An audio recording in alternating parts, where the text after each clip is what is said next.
Hello everyone, this is xBIGALSKIx, and this is part 6, The Catacombs of Hunter the Reckoning Nightmare Commentary Walkthrough video with playing as the character Judge. I try to change it up just a little bit so it's not the same old thing, so sometimes I confuse myself. So anyway, here's me showing that I am still playing on Nightmare mode.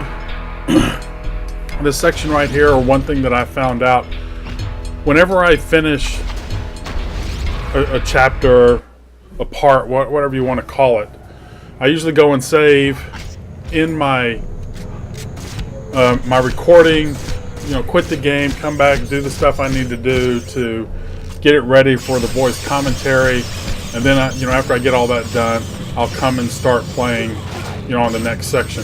Now, having said that, I didn't really pay attention to it much at first, but the weapon you start out with, if you quit the game and start back, is going to be your sword. In my case, longbow, longsword, whatever it's called. So that's caught me off guard a couple times. I'm kind of used to it now. But these enemies bunch up so fast right at the beginning, and those rats, they're so nasty.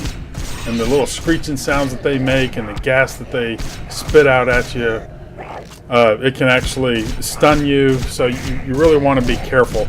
I didn't want to, again, use what little of my special weapons I have. I think I only have a little bit of ammo for my machine gun, and also I don't have any of my shotgun. I think I have a little bit of the chainsaw left.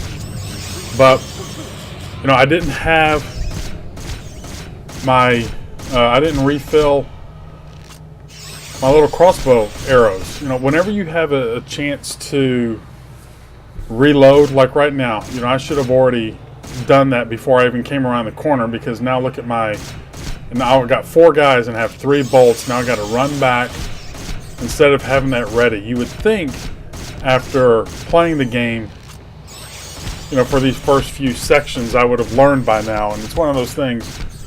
Do as I say, not as I do. And because I keep messing it up, and then all of a sudden I've got to, chase or try to get some help, because I still don't want to use a life right now if I don't have to. And, then I end up losing more health. So again, it's something that if you can reload your weapon, do it whenever you have the free time. Now this corner right here, it's crazy because you can't really turn in there. You can hear the enemies spawning in there, but if you try to go in, I went in there a couple times and just got blasted before I could really see anybody. So it probably took me 2 or 3 restarts to develop a good, cautious, safe pattern to kill those enemies with the crossbow and not take a lot of health loss. So again, I know it's safe. If you try to go down in that, they're going to surround you really fast.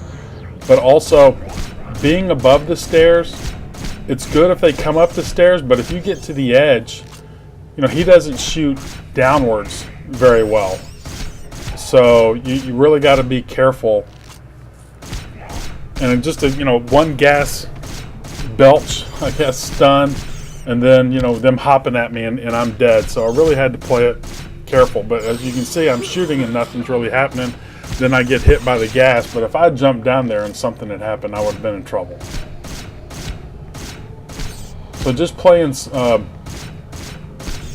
wanted to say playing scared, but you almost have to be if you're trying to save those lives, or save as much health as you can. Of course, none of these guys dropped a red.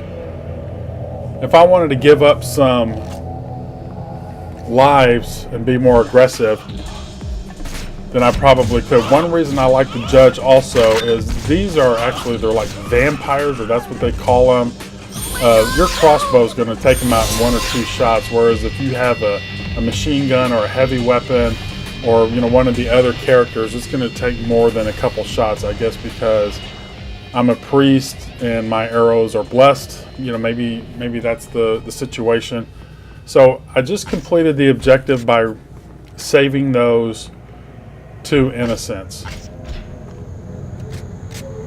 So I could just run through all of this stuff coming up and go complete the objective. But like I said before, and I'll say it again, you know, I want to kill everybody. And again, this is kind of a bad spot. You can see where I'm at right now. You know, it was almost kind of a little optical illusion right there, but I was actually pretty high up on that hill, so I couldn't shoot down. And then once you get down in that hill, more enemies spawn, and then you could die pretty fast too. So let them come to you and just pick them off one at a time. Be careful with your special weapon.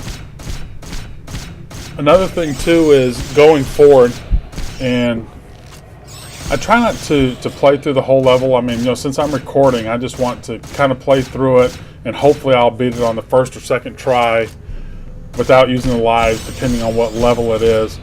But knowing what enemies or what weapons are coming up, you know, that's the one thing maybe I should do going forward on my end, is just kind of run to the end, see what weapons I have, see what enemies are coming. That way, you know, maybe right now, if I know I have 3 or 4 machine guns coming up, I wouldn't have to play so, you know, for lack of a better word, scared again right now. So, you know, if people decide to make their own playthrough, I mean, look at all this that's coming through. I didn't want to really use my edge, my word of power right now, because I didn't know, you know, again, what's coming up later on. So again, maybe do a run through. I mean, we do that on Ninja Gaiden Black and those games like that, Ninja Gaiden 2, Ninja Gaiden 3. You know, play through a kind of a walkthrough chapter to see what's going on. So you could apply that, or I should have applied that to this. You know, like I said, maybe I'll go through and do that going forward. I'm already up to actually part 17 right now, but I'm just now catching up on the commentary for these. So all this is for the next, you know, 7 or 8 minutes is going to be just picking these guys off, trying not to take a lot of damage. I mean, I still have my health glyph in there that I can go back, so I know I've got a couple times to use that. The sword, I've said it on some of the other videos. See, I wish it had kind of had a lock-on target, because they'll run around you and you'll run around them, and they'll get a little frustrating. Or, you know, if it does have a lock-on target, I don't know it. That wouldn't surprise me, by the way. I've played Ninja Gaiden for years, and there's still things, you know, I'm learning from all those years of playing I didn't know. So there's always room to learn.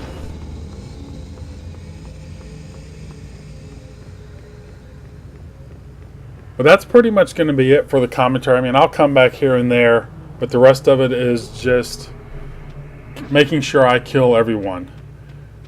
And you'll see the guys spawn. I kind of go to a zigzag pattern, but you'll also see, you know, guys coming up behind me too. So kind of be ready for that.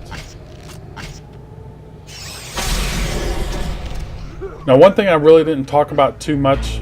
See, and again, I tried to get in there. I want to get in there and try to pick up that blue whenever I can. Having the word of power edge is really good to thin out these enemies. But the other edge that I have right now is called burden. And what it does is that kind of freezes them on the ground. And then that way you can pick them off that way.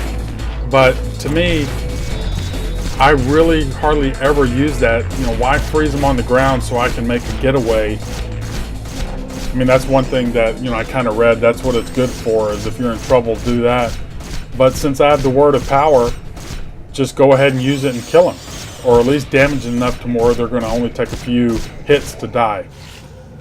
So you won't see me really using that other edge that often. And also, at the beginning of the game, you know, once I pressed Y once, I've talked about this before, I pressed Y once, that's where my word of power is. But now that I got the burden, when I pressed Y once, now that comes up. But a little bit later on in the game, you know, when I press it again, it will be back to the word of power. So again, I wish that was a little bit more consistent, because you're trying to be in the heat of battle and you know, it's like all I got to do is press my Y one time. It's like, oh crap, I'm in this part of the game. I got to press it twice, or I got to press it 3 times. So that's probably the only major gripe I have. You know, the lock-on is not that big of a deal because, you know, you can run away. But see, now I don't have my word of power anymore.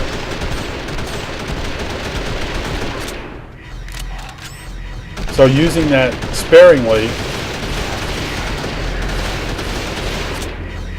is key at the beginning, because I could have used it whenever I went around that tunnel, but you know, I might not have been able to use it to kill the guys that I did a little bit later on, or knowing I wasn't going to get it for a while, plan out, you know, hey, I don't really need to use that if I run around, or use my my machine gun. If I'd known that I had 2 or 3 to pick up at the end of the chapter, I could have been a little bit more smart about it. So anyway, I'm still learning on the go, and hopefully, you know, this commentary will help people if they decide to get the game and play through it. I know, like I said, this is boring. I'm going to run back right now and get my fill up. I think I have one more use of this health glyph right now, and then I'll go and complete, or not complete, but, you know, fight the guys, see what I have left to complete the chapter. But I think this is the last part of this that I'll have. Yeah. So enjoy the rest of this. I'll be back and finish off the commentary a little bit later.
Now I wanted to switch over to my machine gun. I see that I have one over there, and each machine gun and each set of the special weapons from the shotgun, the machine gun, depending on which one you pick up, has a different amount of ammo that you can hold. I mean, it's not by much. I think one of them holds 180. Later on, it's 120 in terms of the machine gun.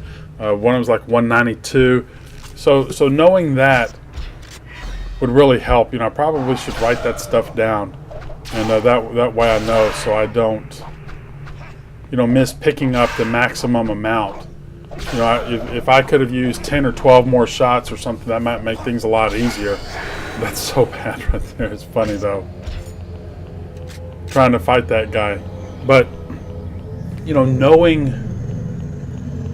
how much ammo you can pick up based on what's on the ground would be pretty beneficial.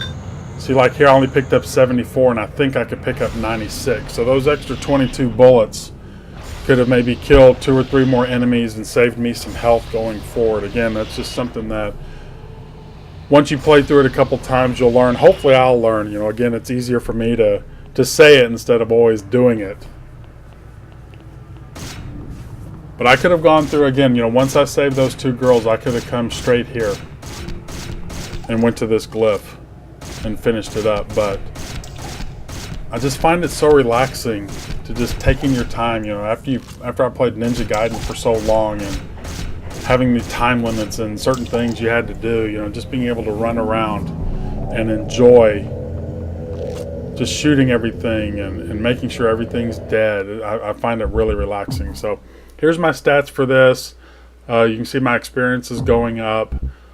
I don't think, yeah, I picked up the 2 guys. So, but there are going to be some discrepancies on these deaths and lives later on. But anyway, that's it for this section. I hope everybody enjoyed it. Again, feel free to speed up on some of the boring parts. I understand it is. But take care, everyone, and we'll see you in the next one.